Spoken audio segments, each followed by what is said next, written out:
You probably don't realize it, but every time you change your mind based on new information, like rethinking a decision after hearing a friend's advice, you're using something called Bayesian reasoning. Bayesian reasoning was first articulated by the Reverend Thomas Bayes, a clergyman from Tunbridge Wells in southern England, way back in the 18th century. Bayes wasn't well known in his lifetime. In fact, his theory wasn't published until 2 years after he had died. But his work has gone on to profoundly shape science, medicine, and artificial intelligence. It even helped crack the Nazis' Enigma code during World War II. So what is Bayesian reasoning? And how can it help us understand the world? Thomas Bayes introduced two vital ideas. First, that our beliefs can be expressed as probabilities. And second, how our beliefs should be revised when we obtain more information. Essentially, he produced a theory for learning from experience.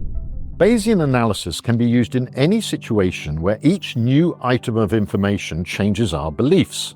Alan Turing and his team at Bletchley Park used Bayesian ideas to learn about the settings of Enigma machines in World War II, changing their opinion as new patterns were found.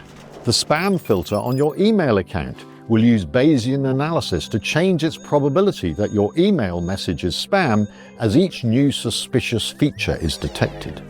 Take breast cancer screening in the UK. Mammograms are rather accurate, detecting about 90% of cancers, and 97% of women without cancer correctly get a negative test result. But what about the other 3%? Let's consider what we would expect to happen to 100 women being tested.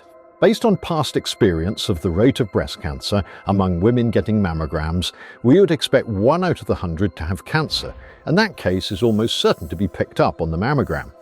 Of the remaining 99 without cancer, we would expect 3 women to get a false positive result. So in total, we expect 1 plus 3 equals 4 positive tests, but only 1 actually has cancer.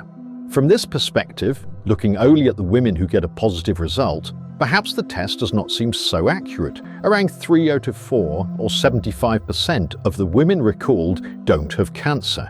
Further tests should rapidly identify these 3 false positives.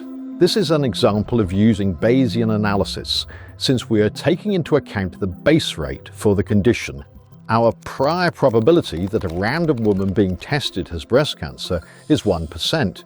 And after getting a positive test result, this is updated to what is called a posterior probability, which is 1 out of 4, or 25%. Of course, further investigations will eventually change the probabilities of those who are recalled either to 0% or, less fortunately, 100%. The use of Bayesian analysis in medical testing is now standard. However, more controversial is the use of Bayesian methods in science, so-called Bayesian inference. The traditional view of science is that it is a completely objective activity, that data is analyzed without preconceptions and the results speak for themselves. The Bayesian perspective is somewhat different. It acknowledges that there are always judgments underlying every analysis, and that we don't start from a blank slate.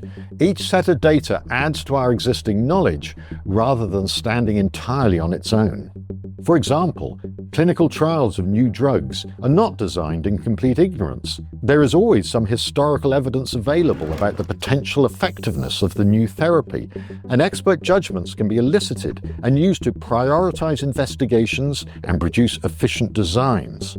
And it's even thought that we have Bayesian brains. We don't start from scratch to interpret our sensations for each second that passes. Instead, we always have prior expectations of what we might experience next, and then new observations update our beliefs accordingly. Fundamentally, Bayesian ideas reflect what it means to be human. We live in a world of uncertainty, but we always have prior expectations of what might happen next, and we revise that uncertainty as we learn from experience. All based on the ideas of a rather obscure 18th century cleric from Tunbridge Wells.